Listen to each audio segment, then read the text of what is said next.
called to order. This meeting is being held in accordance with Section 3313.15 of the Ohio Revised Code. Mr. Vasic, will you please call the roll? Mrs. Briner. Here. Mr. Buckley. Here. Mrs. Here. Mrs. Jessup. Present. Mr. Tuttle. Here. Thank you. Please join me in the pledge of allegiance.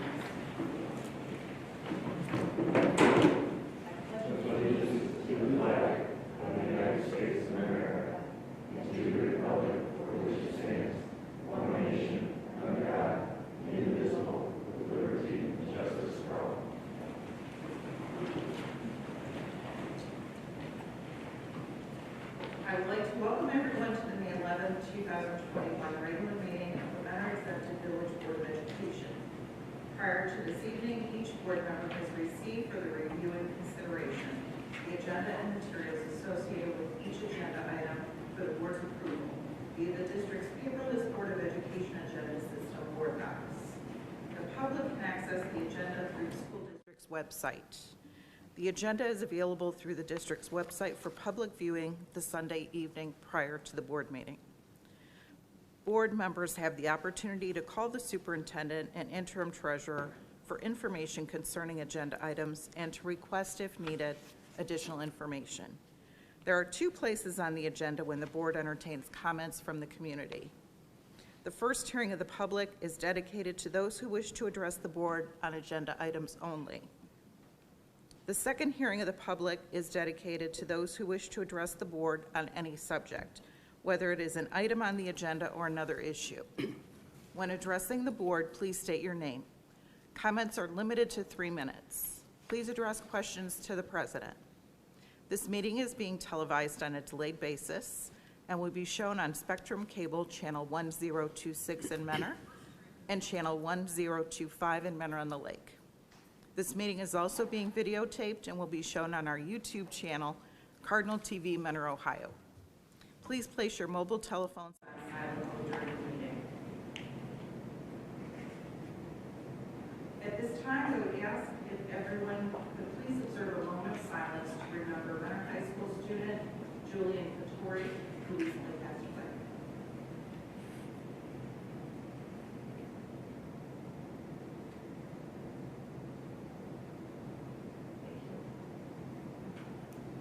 Next, I'll entertain approval of meeting minutes. We have regular board meeting on April 13th, 3 special board meetings, April 20th, 27th, and 29th.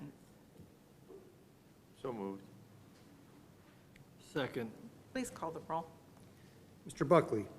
Yes. Mrs. Hassan. Yes. Mrs. Jessling. Yes. Mr. Tuttle. Yes. Mrs. Briner. Yes. Motion carries 5-0. Thank you. Next, hearing of the public on agenda items only. Seeing none. Superintendent's report and recommendations, Mr. Ford.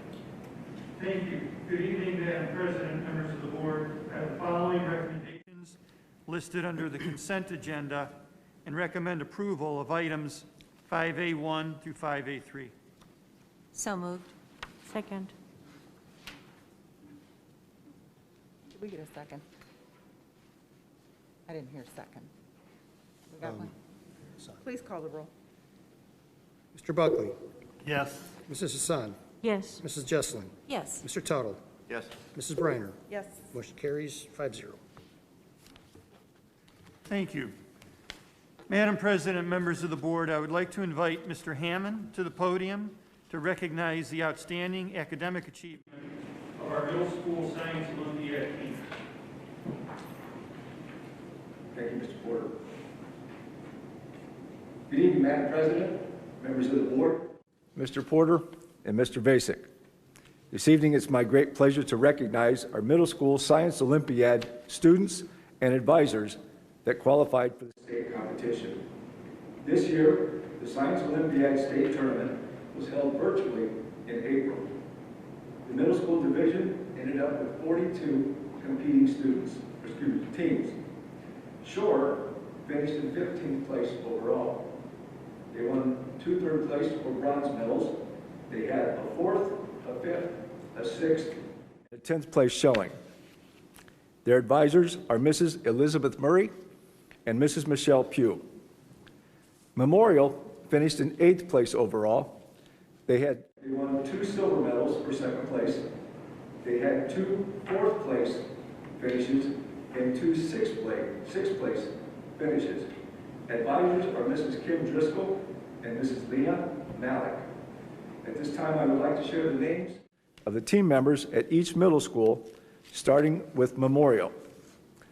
Members of the Memorial team are as follows: Anushri Zimmerman, Jake Armstrong, Ben Billings, Ayesha Faruqi, Izzy Grabowski, Simon Haney, Michael Hardy Elwell, Peyton Hohenbrick, Joe Razis, Nate Lowe, Leah Meckler, Brian Minona, Ryan Oliver, Anna Prabilski, Josh Schmidt, Zalran Shams, Finn Smizer, and Dmitry Strategakis. Congratulations to these team members.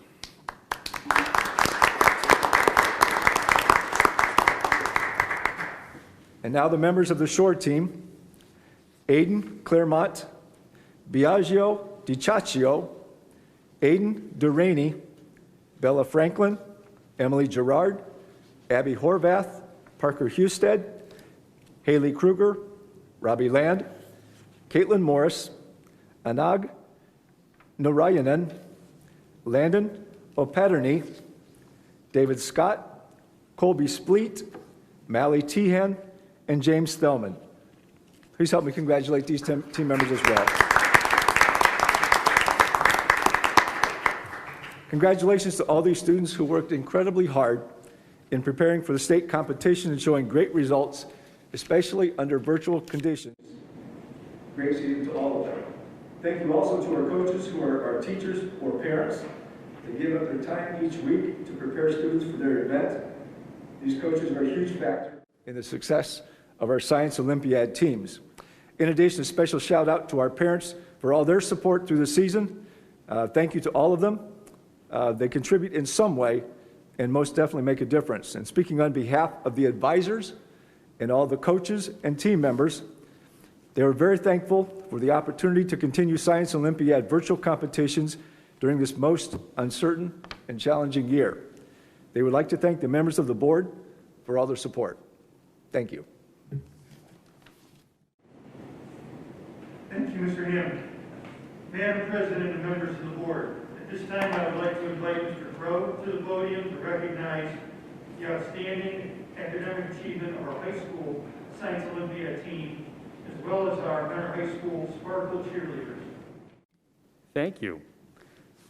Madam President, members of the board, Mr. Porter, and Mr. Vasek, I'm excited to be here this evening to recognize members of our Mentor High School Science Olympiad team and their coaches for qualifying and competing at the state tournament.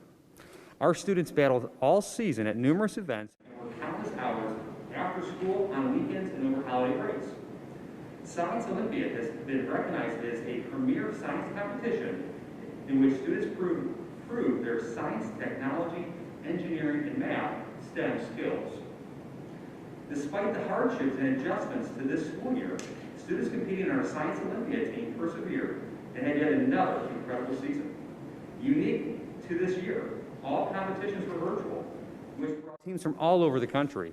This is typically only seen at the national level. A quick recap of the success this year for our students. Across 7 competitions, the team accomplished 5 top 10 finishes, 33 top 10 individual awards, 3 second-place individual awards, 1 first-place individual award at the regional tournament, and 9th place out of 50 teams at the state tournament. Both Coach Shuda and Coach Pugh wanted to extend their gratitude for your support of this team over this school year. Thank you for your incredible opportunity and for the Board of Education's and Administration's unwavering support of our Science Olympiad teams. And now I'd like to read the names for our high school students. Marcy Bibidakis, Claire English, Sarah Freeman, Brendan Friedrich, Aaron Knapp, Manu Malik, Nathan Mazurik, Emily Meckler, Mara Murray, Tony Pastor, Jenia Patel, Nora Shields, and Jack Webster. And their coaches are head coach Abby Shuda and assistant coach Nikki Pugh.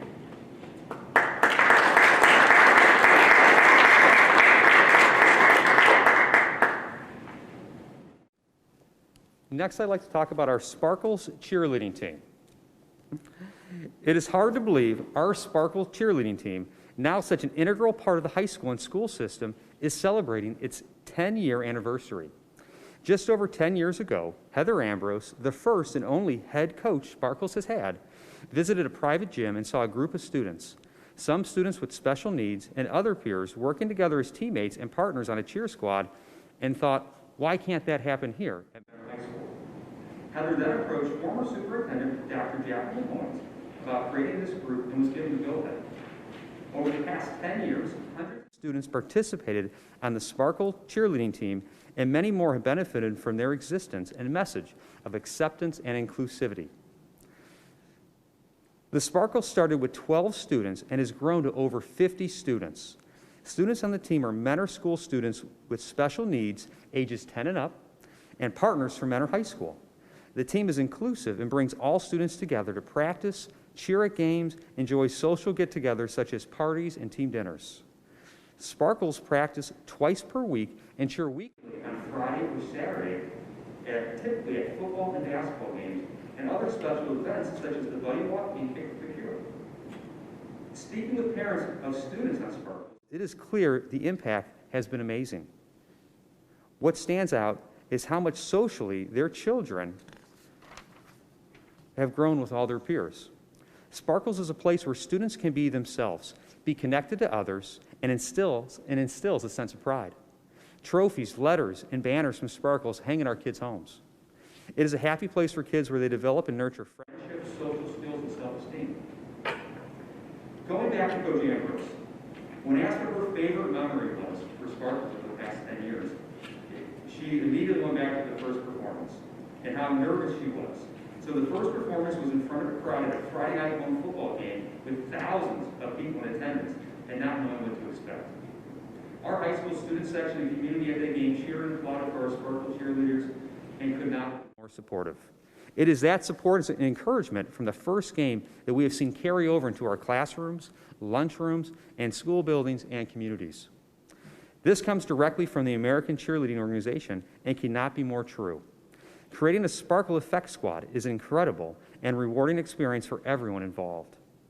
We have seen this at Menor High School for the kids on the team, our coaches, our families, and throughout our school.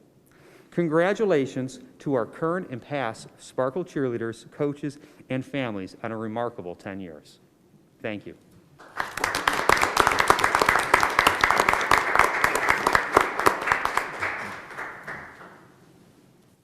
Thank you, Mr. Terrell, and congratulations to all of our students on their achievements as well as their coaches. Madam President, members of the board, I would like to invite Mr. Hammond back to the podium for a very special recognition of one of our educators. Thank you, Mr. Porter. Madam President, members of the board, Mr. Porter, and Mr. Basic.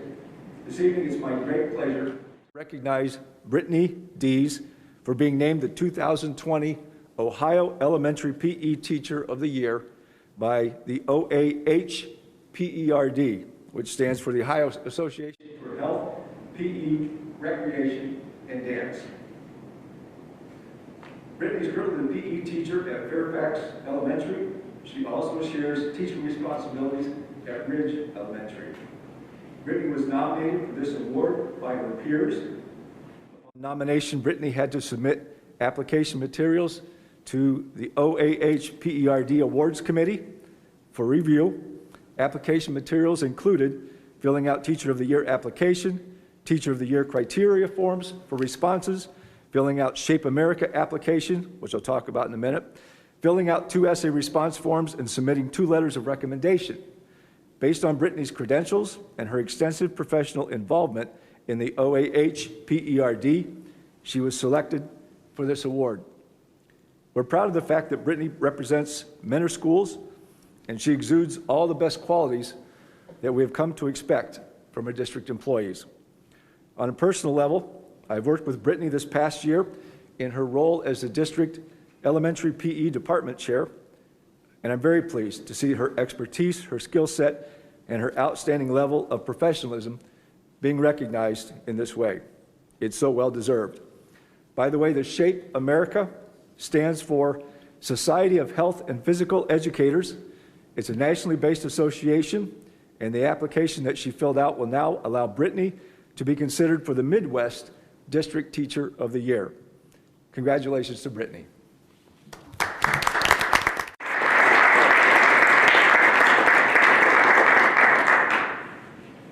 Thank you, Mr. Hammond. Madam President and members of the board, I am recommending approval of the resolution to accept and approve the Mentor High School graduating class of 2021, which we will fully recognize at the June 5th graduation ceremony. So moved. Second. Please call the roll. Yes. Mrs. Hassan. Yes. Mrs. Jessup. Yes. Mr. Tuttle. Yes. Mrs. Briner. Motion carries 5-0. Thank you. Madam President, members of the board, I am recommending approval of agenda items C1 related to certified personnel and C2 through C4, all related to human resource matters. So moved. Second. Please call the roll. Mr. Buckley. Yes. Mrs. Hassan. Yes. Mrs. Jesselin. Mr. Tuttle. Yes. Mrs. Briner. Motion carries 5-0. Thank you. This concludes my portion of tonight's agenda. Board of Education reports and recommendations. Do we have any? None? And legislative report, Mr. Tuttle. Thank you, Mrs. Briner. Legislators in the Ohio House of Representatives passed on April 21st the substitute House Bill 110 by a vote of 70 to 27. The bill that was amended through an extended committee process, including many educated-related changes. The largest change being the inclusion of House Bill 1, the Fair School Funding Plan. However, The House Finance Committee did modify parts of that Fair School Funding Plan that was included in the biennial budget. The modifications include establishing a phase-in amount for the plan's increases at 16.67% for fiscal year 2022, 33.33% for fiscal year 2023, setting a different phase-in for the increase in funding for disadvantaged pupil impact aid at 0% for FY22 and 14% for FY 2023. Moving student wellness and success funds to be applied to DPIA and the base cost, and establishing a temporary guarantee to ensure a school district's funding for FY 2022 and FY 2023 is at least the funding received in FY 2021 for the foundation program and student wellness and success funds combined. House Bill 1 sponsors Jamie Callender and Bride Rose Sweeney both provided remarks about the Fair School Funding Plan on the House floor. Callender made the following statement: "What an opportunity we have to finally vote on a bill that eradicates and makes up for years of lost time in putting our children first, and having something that is fair, predictable, sustainable, transparent, bipartisan, that superintendents, principals, unions, and the taxpayers all agreed on. This school formula, having an actual formula, is bigger in the scope of history than any of those issues that might lead lawmakers to vote against the budget." Sweeney provided the following statement: "Ohio is closer than it ever has been before to a constitutional system of school funding. I know in my heart that there is no more time to delay." Substitute House Bill 110 also includes provisions of House Bill 2, which would establish the residential broadband expansion program and appropriates over $200 million to be used for grants. The Ohio Senate will now work on House Bill 110 through the various committees to develop its recommended changes to the bill. And I read on. President Biden announces federal initiatives impacting schools.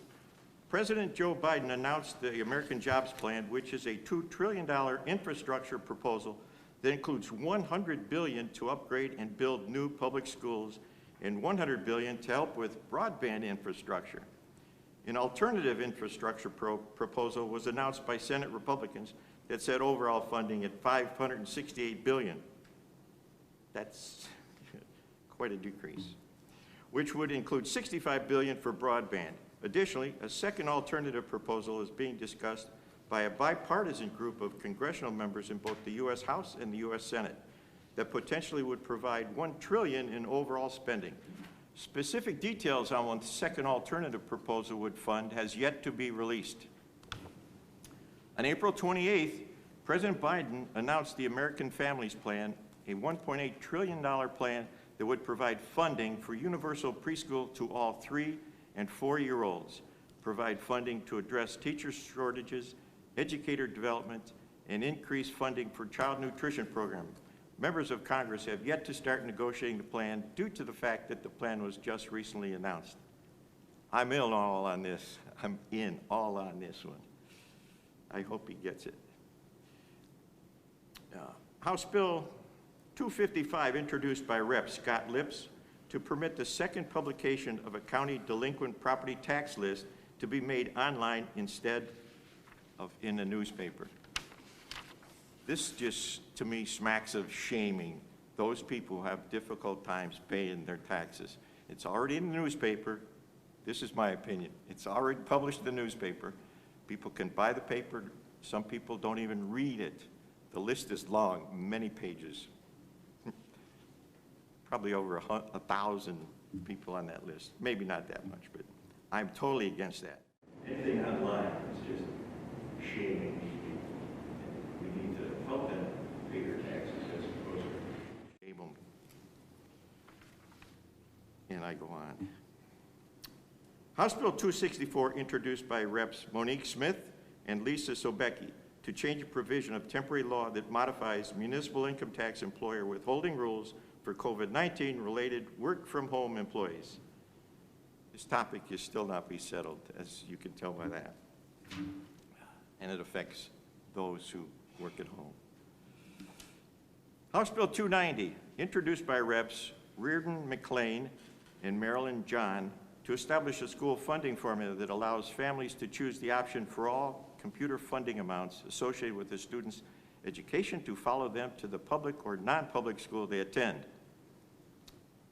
I'll delve into this a little farther because I also have something else from the OASBA and OASBA.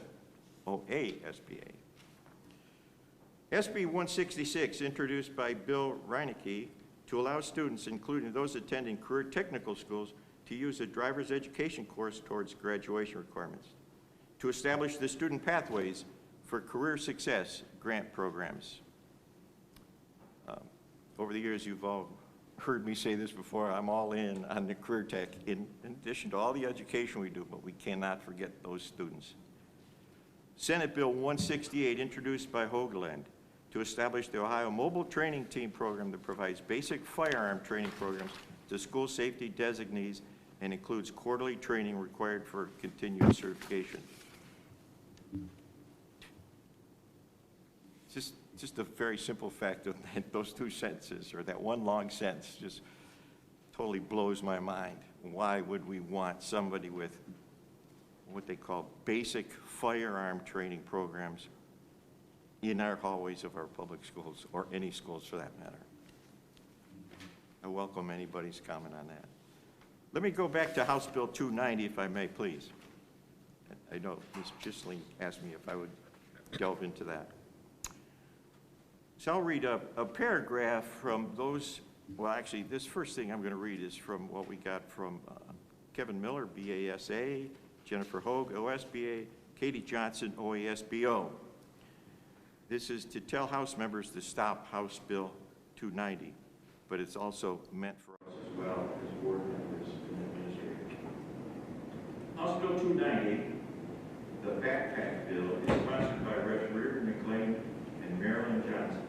The bill expresses the intent to develop legislation that provides a voucher for every student in Ohio to to attend a public school, charter school, or private school of a family's choosing. The legislation noted the formula will ensure Ohio maintains strong funding for public and non-public schools while cultivating innovation and opportunity for all children. They go on to say, if implemented, House Bill 290 would undermine Ohio's system of public education and erode communities across the state whose identities are grounded in the rich history and quality educational contributions of their public schools. And the three people who wrote this, they ask us as board members to get involved and reach out to our House Representatives member, McLean John, and the House members also listed in an email that we received today. Everybody got that this morning at lunchtime. I'd also like to read the first paragraph as introduced with the House bill. This is one long sentence, I guess. Okay, it is to express the intent of the General Assembly to establish a school funding formula that allows families to choose the option for all computed funding amounts associated with students' education to follow them to the public and non-public schools they attend.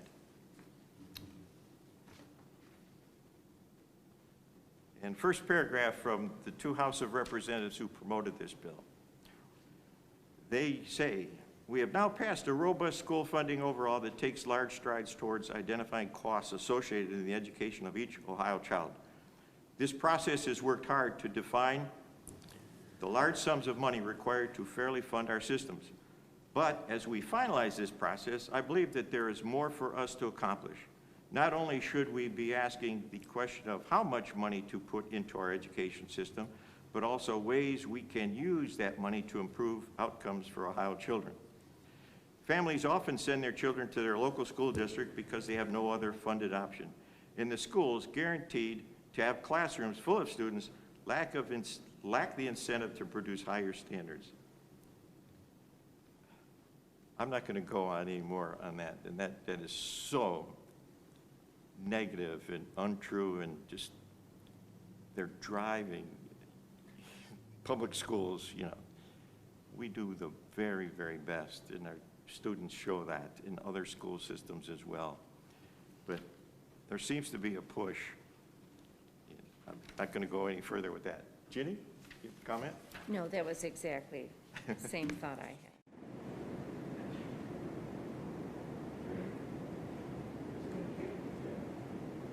All right, next we have Chief Financial Officer's report and recommendations. Mr. Vick. Madam President, members of the board, recommend approval of items 7A through G, including financial statements, investments, appropriation modifications, supplemental appropriations, student activity, purpose, goals, and budgets, inter-fund transfers, and payment of invoices.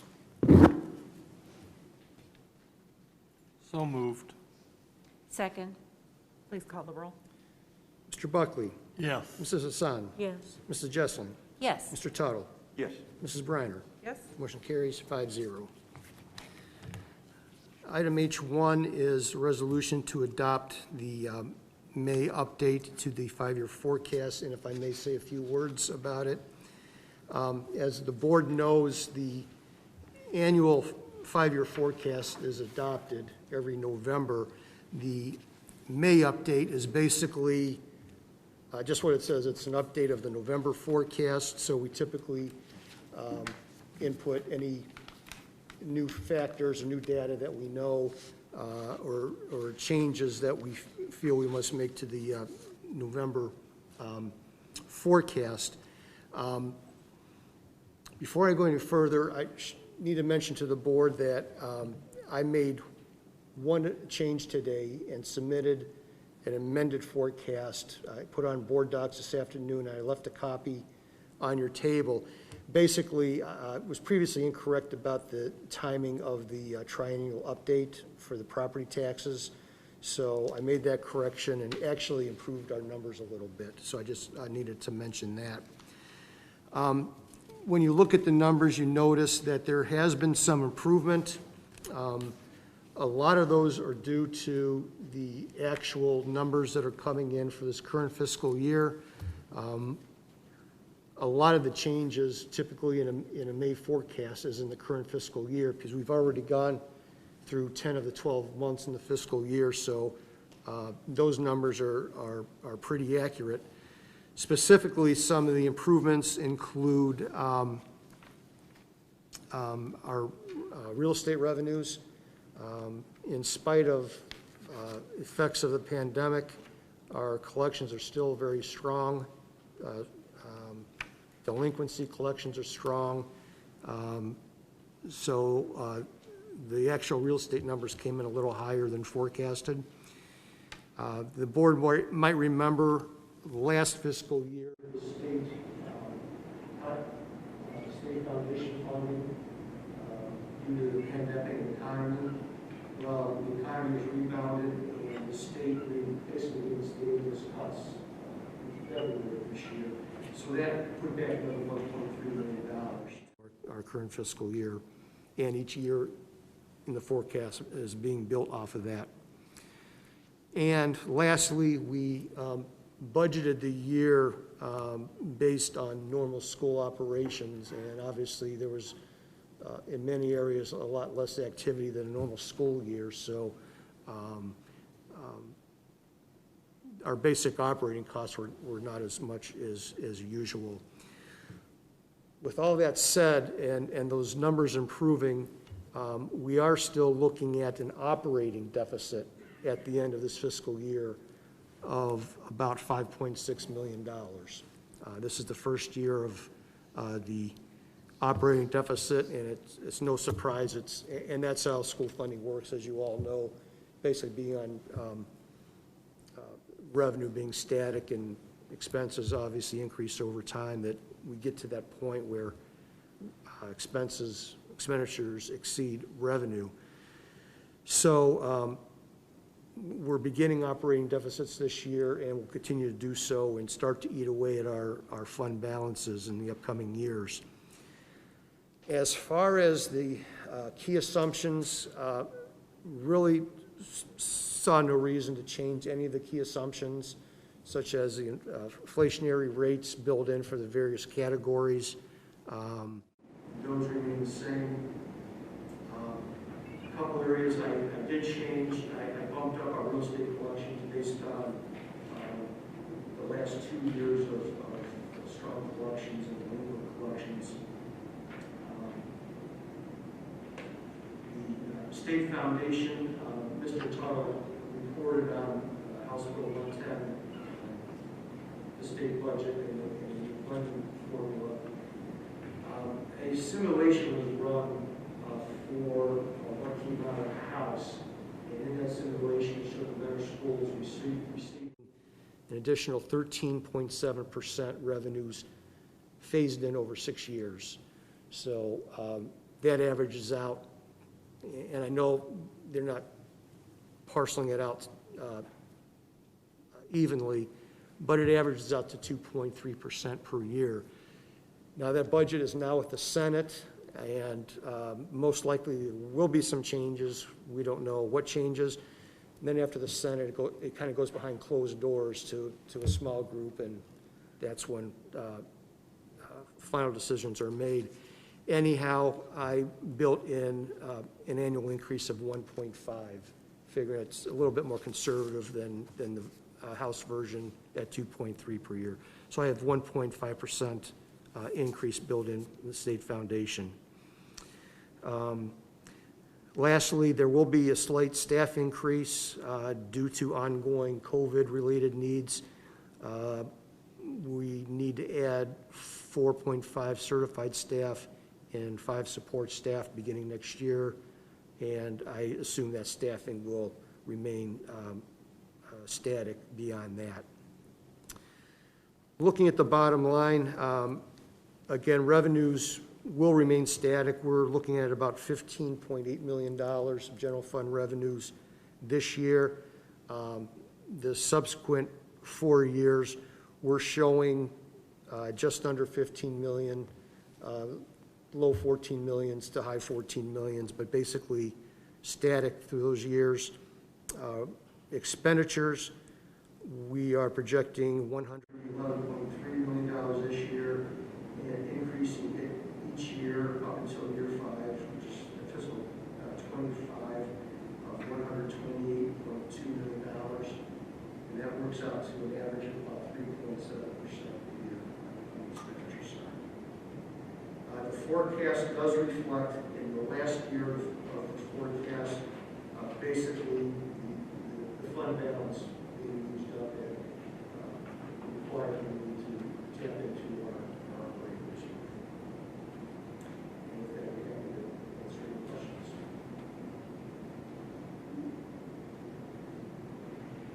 Steve, does this reflect those changes, though, that they're proposing with the new House bill? It does not, does it? This is presuming there is not yet. Not the individual pieces and parts. I just took it on a high level. And that's the simulation basically was not detailed. It was kind of told us. So I just kept it there.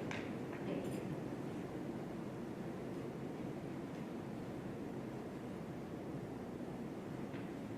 Any other questions? Questions are ready to do. So, Mr. Buckley? Yeah. Mrs. Assad?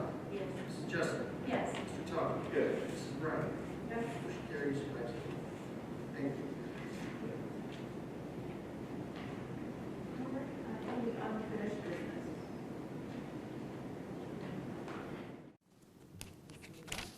Any new business for the board? None? Next, we'll have hearing of the public on any item.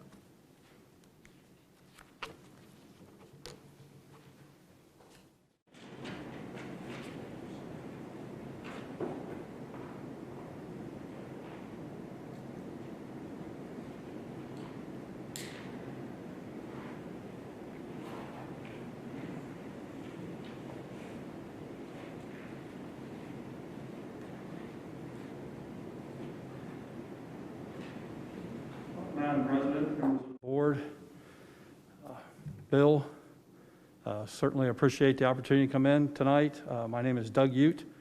I'm the Executive Director of the Ohio High School Athletic Association. And I'm going to share something with you before I get to what I came here for. I retired as a superintendent after 20 years in the Newark Schools District in August. It's my first time attending a physical board meeting in over a year. And Bill, it's a lot more relaxing in the back of that room than it is in the front of that room. Not that I want you to run to the back that way, but let me share in my, as I just mentioned, a 20-year school superintendent here in Ohio, my appreciation for school board members and everything you do in a district. I always said, I think it's the hardest job in a school district, barring none that way. So appreciate your leadership, particularly this past year. And I know that Mr. Porter and Mentor has an excellent reputation statewide for your academic programs here. An opportunity to visit Mentor for my first time at the sectional basketball tournament in the late winter, and drove around outside. It was my first look at your campus.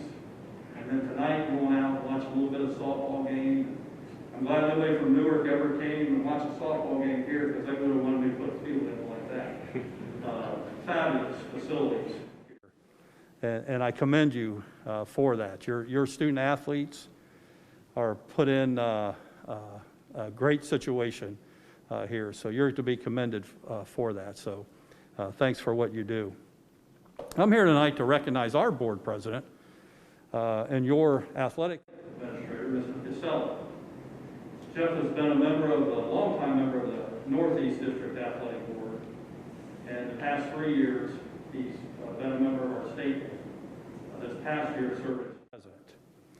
And so I want to share my appreciation with the board, with Jeff, with Jason, for Jeff's time. As you know, it's not been an easy year to be in this business, particularly. I was sharing this with the superintendent on my way up here tonight. I was talking to him on the phone. Obviously, I think the superintendent has a very tough job in the school district. This year, I think the athletic directors in Ohio had equal responsibility in that. And I don't know, Jason, you ever get a call about Jeff on who was getting in the games or who wasn't getting in the games all year? And our athletic directors were under fire all year. And we're not in a position in Ohio, by completing fall sports, winter sports, that many states didn't have that opportunity without our athletic administrators. And we're not in a position in Ohio without the leadership of our state board and the leadership of Jeff on that. So let me share a couple things about Jeff. I knew Jeff because I was a longtime member, 14 years in the Central District board before taking this position in September. So I knew Jeff as a member of the Northeast board, but I've really gotten to know him this year. And just some things that I jotted down, I think about Jeff and his leadership on our board. He's quiet, unassuming, but he's a great listener. And more importantly, being a great listener, he's a problem solver. We had a few problems thrown on our plate this year, as you did here in Mentor. And I just appreciate Jeff's, the way he handles himself around folks who either upset or sharing their pleasure. He's a very good listener, very intelligent, great problem solver, and he's supportive. I know he's supportive of me as the executive director, and that doesn't mean rubber stamp supportive. That means anytime I call, Jeff picks up the phone or text and works through problems and then shares that support that's so important from that position that he's in. But the number one thing that I've noticed about Jeff this year, that I knew this, but really came through, is, man, is he kid-centered. And I so much appreciate that. He is kid-centered in the state, but he's mentor first. And I remember seeing him at that field hockey championship. He went to a football game, I think in New Philadelphia on Friday night, to Obetz in Columbus, one side of Columbus on Saturday morning, to field hockey in Worthington, and back just supporting the kids in Mentor. Jeff, the great thing about being a mentor is you've got great athletes here, and the great thing about it too is a lot of athletic directors, you tell them get that breath of fresh air between fall and winter. You don't normally get that, and that's a great thing because you're out supporting your athletes. So, Jeff, if you come up, I'd like to present you with a plaque. And again, the reason I came up here tonight was to share an appreciation for what Jeff does from a statewide level and promoting student athletes in Ohio, but promoting Mentor. I think it's great for Mentor that he's out there doing that. But I wanted to share my appreciation with you board members, your superintendent, and your high school principal, how much we appreciate Jeff's time, and he's been a great leader for us this year. And we look forward to, I put a mentorship program in, so I promise you, Bill, it won't be as much time as this past year. But with that, Jeff, we have a plaque here showing our appreciation.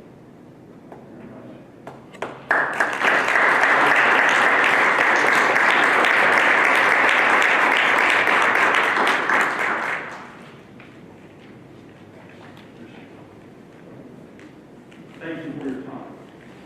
Thank you.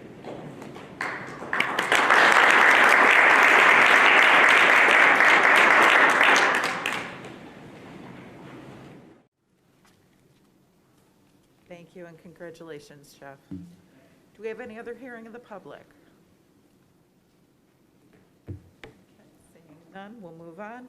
And we'll entertain a motion to move into executive session. We have two topics to discuss: employee negotiations and employment of a public employee.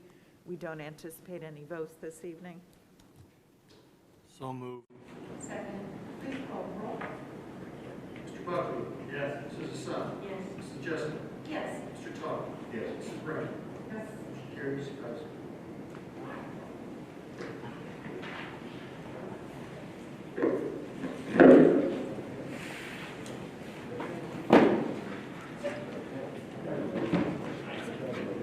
This is going to get you back in the building then? No. No, Mr. said I had to drive down next month.